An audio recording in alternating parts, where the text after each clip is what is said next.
Hola a todas y todos. Seguimos con estas clases introductorias al curso de Filosofía Política. Estamos haciendo el contraste entre la ciencia política y la filosofía política como dos formas de entender lo que es hacer teoría política.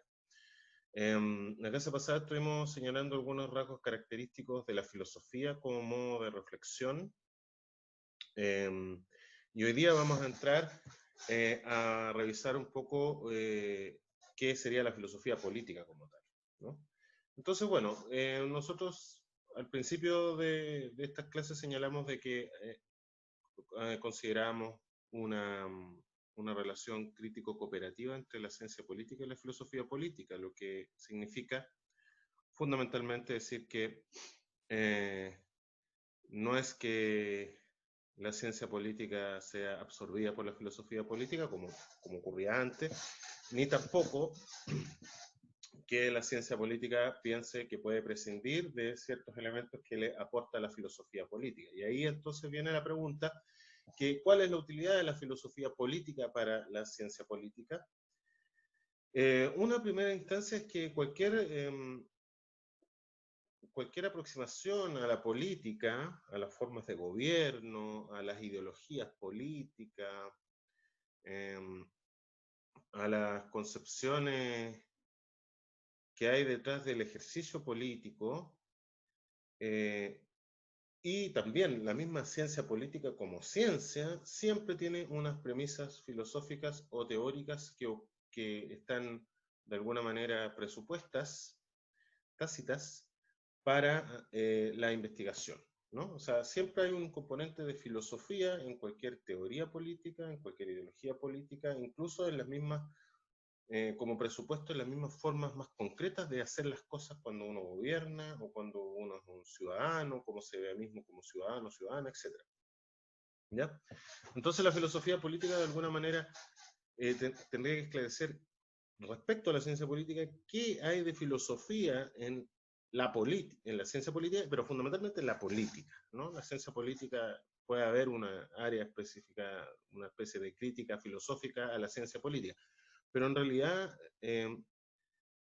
hay en toda política ciertos elementos filosóficos, ¿no? Ciertas concepciones del ser humano, ciertas concepciones de lo bueno, de lo malo, concepciones éticas, ciertas concepciones de lo que es el concepto de poder, por ejemplo, el concepto de justicia, todas las cosas que de alguna manera ya hemos ido señalando, ¿ya? Bueno, otro elemento de la filosofía es que no se contenta con lo dado, eso lo vimos en la clase pasada, sino que de alguna manera piensa las posibilidades de lo que hay. E incluso puede llegar a imaginar escenarios, ciudades, sociedades que no existen, o situaciones que no existen, o situaciones extremas que muy escasamente se dan, para evaluar la realidad política y la realidad institucional y las normas que rigen una sociedad. Estos se llaman los supuestos contrafácticos, ¿no? Por ejemplo, en la República de Platón ustedes tienen todo un despliegue de una ciudad, ¿cómo sería una ciudad perfectamente gobernada? Que evidentemente para ninguno de los que intervienen en ese diálogo es una sociedad real, sino que más bien es una especie de sociedad que nos permite, a partir de su carácter de ideal, su carácter de tipo ideal, poder juzgar lo que hay, ¿no? Entonces, de aquí viene una cuestión muy importante que es la función, que ha sido muy discutida, de la utopía dentro de la reflexión política y dentro de la filosofía política, que vamos a un momento a ver, eh, sobre todo a partir de Platón, ¿ya?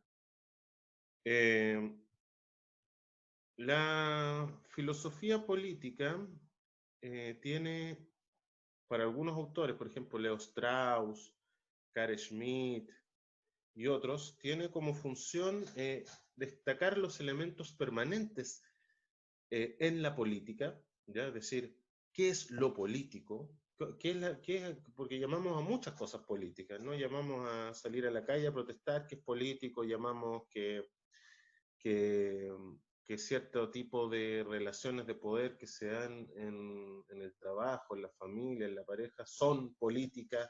Entonces llamamos muchas cosas políticas. Pero bueno, ¿qué sería ese elemento general que llamamos política, ¿no? ¿Qué es lo político? Y de alguna manera, a partir de eso, de qué es lo político, proponer ciertas interrogantes importantes, ¿no? Nosotros señalamos al principio que lo político podía ser entendido, por ejemplo, como fundamentalmente una forma de acción humana. Ahí hay una manera de entenderlo. Otra, como una forma de lucha, ¿ya? De conflicto, de enfrentamiento entre posiciones, ¿no? La política como una lucha por el poder, etc. Otra dimensión la podríamos entender la política como la forma de establecer un orden en la sociedad, ¿no? La política es gobernar para establecer un orden, es la construcción de ciertos órdenes sociales. Y la política también puede ser entendida como una forma discursiva también, como un género discursivo, de temas políticos que aparecen en la sociedad, ¿no? Entonces, bueno, ¿qué es lo político? Es un constante de la filosofía política, y bueno, eso ha dado, digamos, pluma y tinta para muchas cosas, ¿no? La filosofía política puede servir a la ciencia política porque la filosofía política tiene la capacidad de evaluar y comparar los sistemas políticos en relación a sus concepciones antropológicas y éticas. Esto es muy importante porque todo sistema político se basa en ciertas ideas, ¿no? No hay un sistema político que se base simplemente en lo que funciona así sin más, sino que lo que consideramos que funciona, prácticas, instituciones, qué sé yo, estructuras sociales y todo lo demás, consideramos que funciona en relación a ciertas ideas que tenemos de cómo debiera ser la vida humana, qué es la vida humana, cómo son los seres humanos, etc. Y todos estos presupuestos, que son presupuestos filosóficos, son fundamentalmente concepciones antropológicas y éticas, ¿no? Entonces, la filosofía, de alguna manera, la filosofía política, de alguna manera, lo que hace es relevar detrás de todo lo que parece ser un mero funcionamiento social, estos elementos antropológicos y éticos que son fundamentales. A partir de estas cosas también la filosofía política permite delimitar y relacionar cuáles son los campos y cuál es lo específico que tienen distintos campos sociales, como sería la política, la moral o la ética, la historia y la religión, ¿no? Y de alguna manera, junto con delimitar, también ver en qué punto se intersectan estas cosas, en qué punto se intersecta la política con la ética, la política con el derecho, la política con la historia, la política con la religión, ¿no? La filosofía política de alguna manera también hace esa pega, ¿no? Y bueno, como señalamos también la clase pasada, que la parte como de la función de la filosofía también es no contentarse con lo dado, no hacer la crítica de lo dado o la deconstrucción, como se dice hoy día, de lo dado, sino también proponer y pensar realidades alternativas, ¿no? ¿De qué otra manera podría estar organizada la sociedad? ¿Qué otro tipo de constitución podríamos tener? ¿Qué otra forma de, de, de poder combatir o sancionar el crimen podríamos tener en la sociedad? ¿No? Todas esas cosas, de alguna manera, la filosofía política las integra en su reflexión.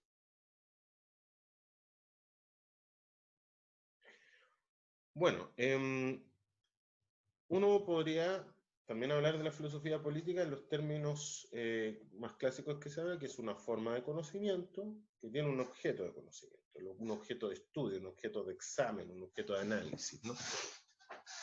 ¿Qué sería esto? Sería lo que conocemos como la realidad política o el campo político, ¿no?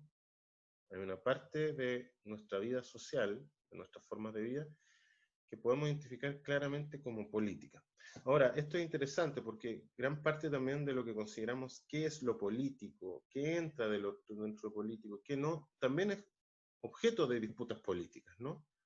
Entonces, uno podría ver que los límites de lo que es considerado político o no político van cambiando a lo largo de la historia, a lo largo de la sociedad y también en relación a las luchas de poder que se dan en una sociedad. ¿Qué hay en la realidad y en el campo político? De partida, relaciones de poder, ¿no? La filosofía política estudia las relaciones de poder que hay en una sociedad, el tipo de poder que sea. Por ejemplo, si uno abre la política de Aristóteles, se va a dar cuenta, por ejemplo, que en uno de sus primeros capítulos distingue claramente la forma de poder que sea en la familia, que sea en el oikos, de la forma de poder que sea en las relaciones públicas. ¿ya? Es distinta la relación de poder que se da en el ámbito económico de lo que se da dentro de una familia, ¿no? Entonces, la, la, la filosofía política en este caso tendría que ser una reflexión sobre el poder, ¿no? Si lo pudiéramos poner de esa manera, ¿no?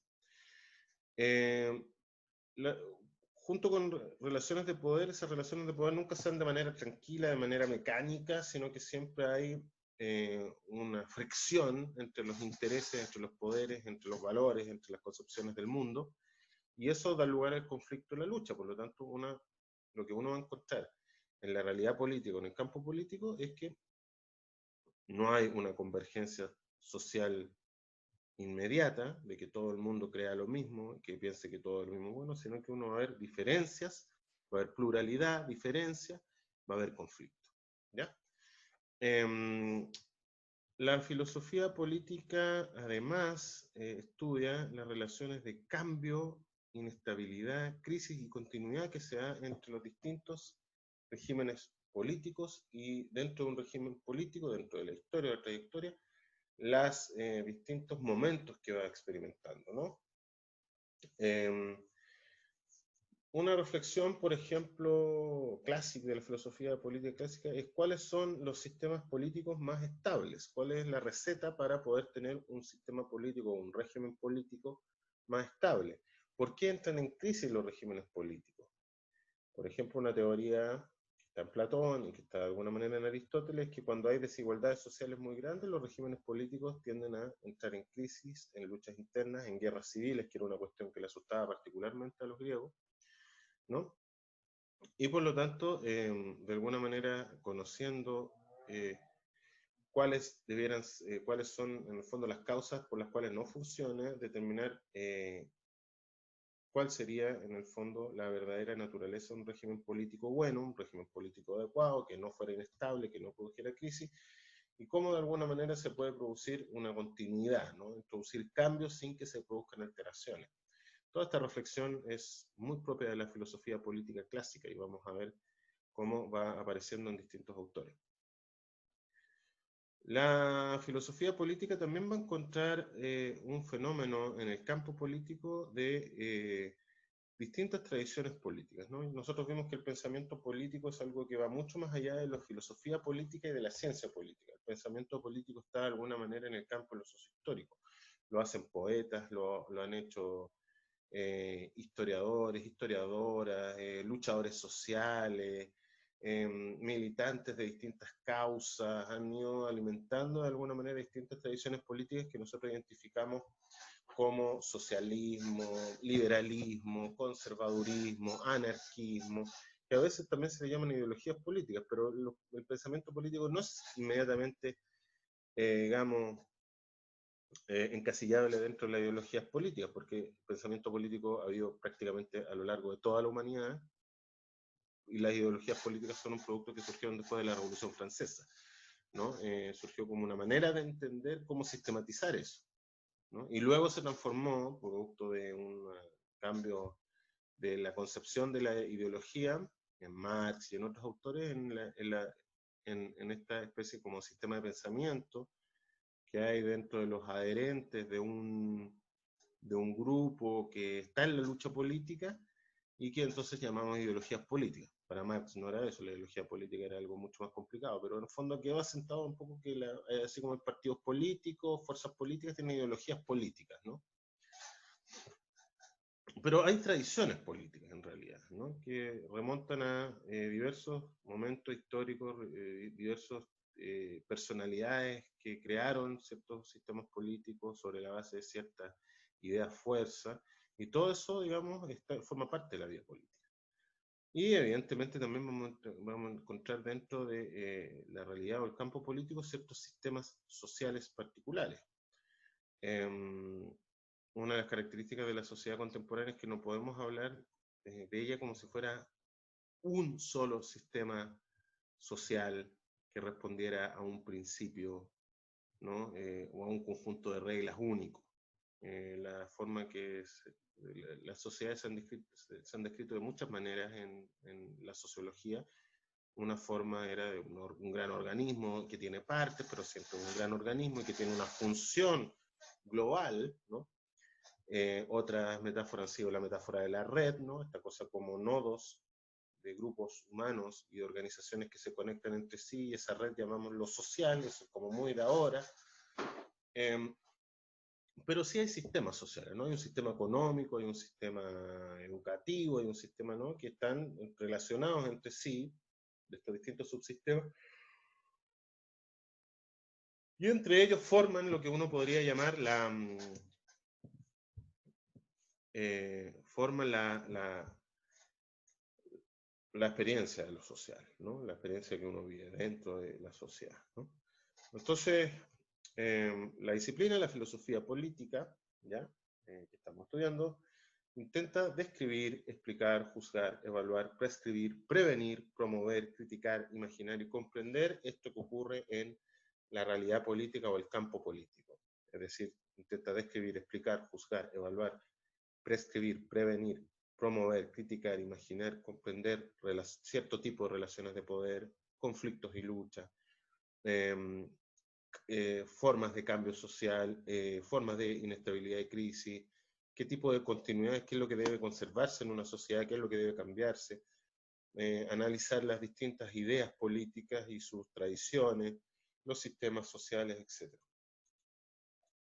Para poder hacer esto, lo que busca dentro de un campo de estudio que puede ser muy diverso, muy variado en cuanto a su experiencia, en cuanto a lo que ocurre dentro de ese campo político, busca ciertos principios unificadores, ¿no?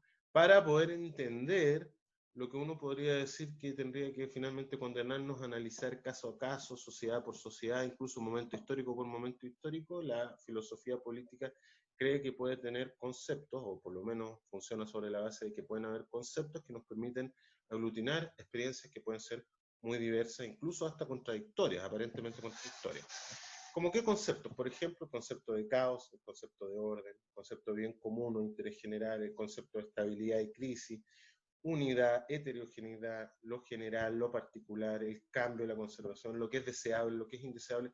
Todos estos conceptos de alguna manera nos permiten agarrar lo que pasa en el campo político y darle una forma que nos permita entenderlo y nos permita de alguna manera también poder más allá de comprender, actuar sobre él, ¿no? La filosofía política no se queda simplemente en la idea de que esto es una neutralidad valorativa, sino que juzga también. Esto significa que declara que hay ciertos tipos de sistemas políticos, regímenes políticos mejores que otros, y además intenta también intervenir en él, intenta ser de alguna manera un insumo para la acción política. Entonces, desde esta perspectiva, desde lo último que decimos nosotros, es que la filosofía podemos entenderla como parte de la filosofía práctica, ¿ya? Es decir, la filosofía de praxis, acción, la filosofía que tiene que ver con la acción, y también es normativa. No se queda solamente con lo que hacen los seres humanos, lo que han hecho y lo que podrían hacer, cuáles son sus posibilidades, sino que también juzga qué es lo que debe ser hecho, qué en el fondo, cómo debiese ser la realidad, no solo como está dada, no tampoco con las posibilidades que podrían ser, porque hay posibilidades que probablemente no vamos a querer que ocurran, ¿no? Que son indeseables. Entonces, la filosofía política es una rama de la filosofía que es eminentemente normativa, ¿ya? A pesar de que hay ciertas ramas de la filosofía, en particular la filosofía analítica y la filosofía moral analítica, que sostiene que todo el lenguaje que está cargado de valores, de normatividad, simplemente la filosofía tiene que analizar la forma en que ocupamos ese lenguaje, que ocupamos los conceptos y ser por lo tanto un análisis, no jugar. Pero en general la tradición de la filosofía política es normativa, señala en el fondo no solo lo que anda mal en la sociedad, sino también cómo debiera ser una sociedad justa, una sociedad decente, una sociedad buena, y además intenta muchas veces dar algunos principios orientadores para lograr esa sociedad mejor, sociedad justa. Dentro de la filosofía práctica nosotros vamos a encontrar la filosofía moral, o lo que se conoce como la ética en otras partes del mundo, la filosofía política y la estética. Esto de alguna manera son como las áreas de la filosofía práctica, pero eso no quiere decir que no tenga ninguna conexión con otras áreas, como la ontología, la epistemología, la axiología, la antropología filosófica, la filosofía del derecho y la filosofía social. Es decir, todas estas ramas de alguna manera están de una y otra manera conectadas entre sí. Entonces, cuando señalamos que es normativa, queremos decir que se piensa, por una parte, lo que es, lo que hay, lo que está dado, y por otra parte, cómo debiera ser eso, ¿ya? Y de alguna manera se señala la continuidad, es decir, dentro de lo que hay y dentro de lo que pensamos que debiera ser, ¿qué es lo que efectivamente se da? ¿Qué es lo que puede darse? ¿Ya? ¿Qué es lo que efectivamente ocurre en una sociedad?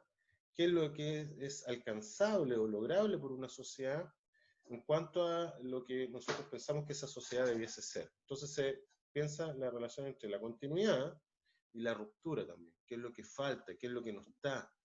¿Qué es lo que debiera ser de una manera, pero ocurre de forma totalmente contraria? Eso en algunas tradiciones, en algunas filosofías se denomina el pensamiento negativo, ¿no? No negativo de que piensa que está todo mal, o que es un pensamiento pesimista, sino el pensamiento negativo es el pensamiento que de alguna manera da cuenta no solo de lo que no hay, lo que no está dado en la sociedad y que debería estarlo, para que la sociedad fuera realmente mucho más plena, mucho más justa, sino además la filosofía política, en tanto una filosofía que tiene un elemento negativo, critica esos elementos que están respecto a lo que falta, a las injusticias, a la cosa que no está dada, y al mismo tiempo, como crítica, porque esto ya es una versión crítica de la filosofía, junto con criticar lo que hay, de alguna manera señala el abismo o la distancia que hay entre lo que hay y lo que debiese haber, ¿no? Cuando se hace este trabajo de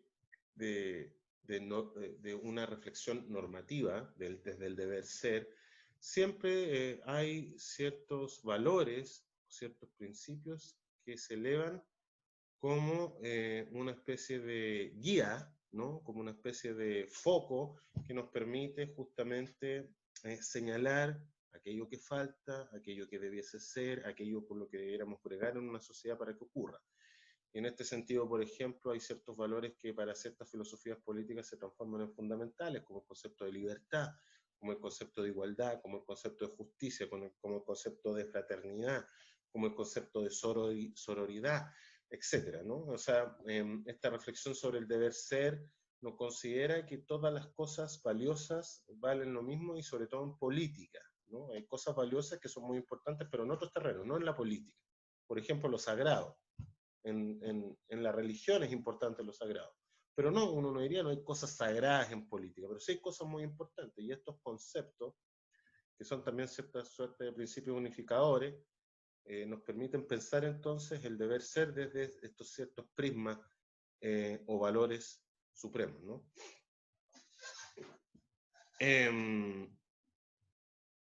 También la filosofía política en su función normativa nos señala la distancia que hay entre lo ideal, o lo que debiese ser, si efectivamente ocurriera, y la realidad, ¿no? Y aquí puede entonces ocurrir que señalamos,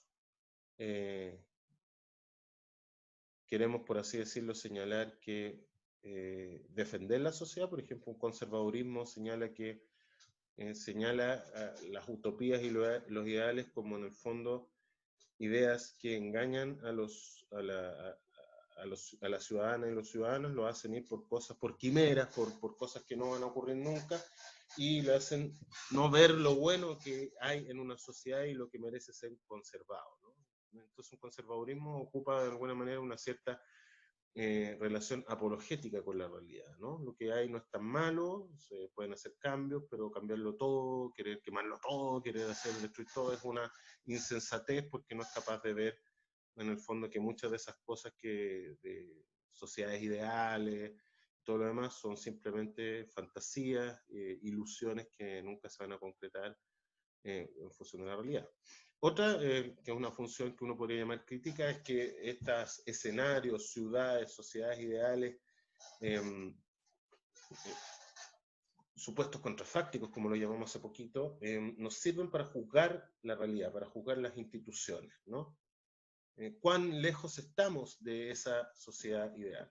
Por ejemplo, hay un caso muy digamos, importante en la filosofía, que es el caso de Habermas, ¿no? Jürgen Habermas es uno de los filósofos más importantes del siglo XX, y Habermas tiene una idea que se llama la comunidad ideal de habla. La pregunta de Habermas es muy simple. ¿Cómo podemos imaginar cómo sería un diálogo ideal? ¿No? Generalmente los diálogos están llenos de un montón de cosas que hacen que no sean diálogos realmente auténticos, ¿no? Hay manipulación afectiva, hay ideologías de por medio, hay intereses económicos. Muy difícil que uno pudiera considerar que lo que ocurre en un parlamento, por ejemplo, responde específicamente a intereses, a razones puramente racionales, sino que está intervenido por una serie de cuestiones que en el fondo son un tipo de comunicación muy distinta a un diálogo racional. Pero Habermas se pregunta, ¿cómo sería un diálogo racional? Y dice, bueno, respondería a una comunidad ideal de habla, donde todos los que participan en esa comunidad tendrían que tener el derecho a ocupar la palabra, todos debieran tener de alguna forma acceso a la misma información de lo que se está discutiendo, todos debieran poder tener derecho a disentir respecto de lo que está ocurriendo, etc. Entonces él señala y dice, bueno, sabemos que los diálogos no son así, pero un diálogo así, en condiciones democráticas, funcionaría, digamos, nos sirve para ver en el fondo qué tan lejos estamos acá, porque obviamente entre una sociedad donde hay un grupo de la sociedad que no puede hablar, que no puede participar de los debates públicos porque en el fondo se le tiene prohibido, como las sociedades esclavistas, por ejemplo, hasta una sociedad donde hay grupos de poder que manipulan las conversaciones parlamentarias o las discusiones o los diálogos a través de comprar ciertas conciencias o ciertos discursos, hasta sociedades donde se produce una discriminación con la mujer, todas esas cosas, digamos, todas esas cosas se pueden dar. Pero hay unas sociedades que están más cerca o más lejos de este ideal de una comunidad ideal de habla. Ahí tienen, por ejemplo, un ejemplo claro de cómo Habermas, que no es ningún tonto para nadie, va a pensar que en algún momento todos vamos a ser entes racionales, seres de luz que vamos a discutir nuestras ideas sin ningún tipo de roce. Habermas no cree eso, pero sí piensa que es importante tener un concepto de eso para poder evaluar la sociedad. Y bueno, también están las funciones utópicas, que en realidad, más que hacer una crítica de lo que hay, la función utópica nos señala hacia dónde debiéramos ir, ¿no? Señala como una especie de punto de estrella que nos guía, ¿no? Que nos guía hacia esa situación y que de alguna manera se transforma en los fines ulteriores que debiéramos buscar a través de la práctica política, ¿no? Las utopías de alguna manera han funcionado no solo como una crítica a la sociedad, sino que también como motivo para la acción política, ¿no? Entonces ahí tenemos relaciones entre eso. Ya, antes de terminar entonces vamos a pasar que a partir de todas estas cosas que hemos dicho, ¿qué preguntas hace la filosofía política? Bueno, ¿cuál es la mejor manera de ordenar las sociedades? ¿No? No se trata solo de describir los regímenes políticos, no se trata solo de describir el funcionamiento de las instituciones, no se trata solo de comprender la historia de cada sociedad y sus instituciones políticas, sino que también lo que queremos es saber de todas estas formas ¿cuál es la mejor? ¿Cuál es la que produce mejores resultados? ¿Cuál es la que se adapta mejor, si es que creemos que existe algo así, a una naturaleza humana? La segunda pregunta tiene que ver con qué hace que el orden político sea legítimo, ¿no? También el orden político no se puede fundamentar sobre la pura fuerza, sobre el puro poder bruto, ¿no? Sino que los órdenes políticos de alguna manera necesitan ser aceptados para funcionar en la sociedad. ¿Y cómo surge esa validez? ¿No? ¿Desde dónde? ¿Cuáles son las fuentes de validez? Una fuente de validez era decir, yo soy el rey de Egipto porque soy hijo del dios Ra. Esa era una forma de legitimar. O yo soy el rey de Francia por mandato divino. Es una forma de legitimar. Otra forma de legitimar es yo soy el rey de Francia porque soy el representante absoluto del pueblo. Esa es otra forma de legitimar, ¿no? ¿Cuáles son las fuentes de legitimidad de un sistema político? y cómo en el fondo hace que esa legitimidad sea efectiva, ¿no? En una democracia, por ejemplo, los gobernados, se supone, mandan bajo los gobernantes mandan bajo el consentimiento de los gobernados. Los gobernados aceptan ser mandados por el tipo A, B o C, por eso los eligen de cierta manera, ¿no? Sin ese elemento, las democracias no serían democracias, ¿no? Serían autocracias, serían monarquías. La fuente de legitimidad en una democracia, la soberanía, como también se llama, reside en el pueblo. El pueblo es que verdaderamente está decidiendo quién es el que va a mandar y quién es el que va a gobernar. ¿Cuál es la distribución apropiada de responsabilidades y derechos? ¿No? Toda sociedad, toda política, toda institución política lo que hace es permitir que los seres humanos hagan ciertas cosas y no permitir o prohibir que hagan otras. Entonces, ¿cómo se reparten esas responsabilidades, esas libertades, esos derechos? ¿No? De alguna manera aquí estamos en un punto donde contacta la reflexión política con la reflexión del derecho, ¿no? Otra pregunta también es cómo balancear la libertad con la igualdad, ¿no? Es decir, cómo balancear de alguna manera que los individuos en una sociedad puedan perseguir libremente sus fines, sus acciones, con, por otra manera, existan ciertas relaciones de igualdad que permitan que se pueda construir una cierta situación de estabilidad, de paz social, etc. ¿Ya? Bueno, evidentemente las palabras libertad e igualdad hacen referencia más bien a la filosofía política moderna. No vamos a encontrar mucho de eso en la filosofía política clásica, aunque sí hay ciertas maneras de entender la libertad y la igualdad que nos van a parecer interesantes. Entonces, van a aparecer en la filosofía política unas digamos, temáticas que van a ser recurrentes, ¿no? Y algunas propiamente van a ser de la filosofía política clásica y que luego van a quedar de alguna manera como interrogantes abandonadas, pero que después se van a ir recuperando con el tiempo, ¿no? La primera, digamos, la cuestión más relevante dentro de la filosofía política clásica va a ser cuál es el mejor régimen político. No existe una diversidad de regímenes políticos, monarquía, aristocracia, oligarquía, democracia, tiranía, etcétera. ¿Cuál es el mejor régimen político? La pregunta platónica en algún momento va a ser ¿cuál es el régimen político ideal? La pregunta aristotélica más bien ¿cuál es el mejor régimen posible, dadas ciertas circunstancias? Bueno, ahí vamos a ver esta especie de debate entre una posición que podríamos llamar más crítica e idealista y una posición más realista. Pero vamos a ver que también eso es bastante aparente porque ni Platón ni Aristóteles son tipos ideales de un idealista y de un realista, son una mezcla. ¿Ya? ¿Cuál es el fundamento de la obligación política? Es decir, ¿por qué mandan los que mandan? ¿Por qué de obedecerles? ¿Ya? ¿Por qué son autoridades finalmente quienes mandan? ¿Por qué tengo que obedecer a las autoridades, a las leyes, etcétera? Y de alguna manera, ¿cuál es la relación que tengo que tener con esas instituciones, con esas autoridades, con esas leyes? ¿Qué es la naturaleza de lo político? Bueno, ya lo mencionamos, ¿no? ¿Cuáles son las constantes que se dan en el campo de lo político, en la vida política? Y generar también una metaciencia política, en el fondo una reflexión sobre la ciencia política o sobre las distintas ramas de conocimiento que estudian la vida política, la psicología política, la sociología política, etc.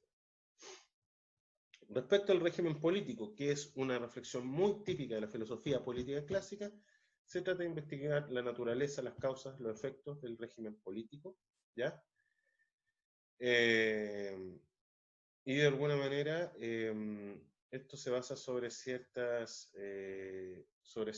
creencias, sobre ciertos presupuestos que están de alguna manera dados, sobre todo en la filosofía política clásica. El primero es que la política afecta profundamente la vida de las personas, ¿no? La política no es indiferente. El que dice no me interesa la política porque cree que no va a votar, está entendiendo que la política en el fondo es una cuestión que afecta prácticamente a todas las dimensiones del ser humano. Eso no quiere decir que todo sea político, todo es político, ¿no? ¿Ya? Porque habría que entender, claro, qué es lo político primero, ¿no? Pero de alguna manera la política sí tiene una relevancia muy importante en la vida de las personas. La forma de gobierno no está predeterminada, depende mucho de la sociedad, depende de la forma en que está organizada, no solo las instituciones políticas, sino las instituciones económicas, las instituciones de la historia de cada sociedad. Por lo tanto, digamos, las formas, las instituciones políticas pueden ser modeladas, pueden ser criticadas, pueden ser modeladas, pueden ser imaginadas, etc. Y por lo tanto, como se produce eso, ¿no? Como podemos ver que hay otras posibilidades de hacer las cosas distintas a lo que hay, podemos también evaluar los efectos de un determinado tipo de gobierno y evaluar si queremos esos efectos o si deseamos otros efectos de una determinada forma de gobierno. Bien, vamos a dejarlo hasta aquí para cumplir con una cápsula de media hora. Espero que no les haya parecido muy pesada esta parte del trabajo y esta parte, digamos, de la clase, y nos vemos prontamente para otra entrega de esta introducción. Que estén muy bien, cuídense.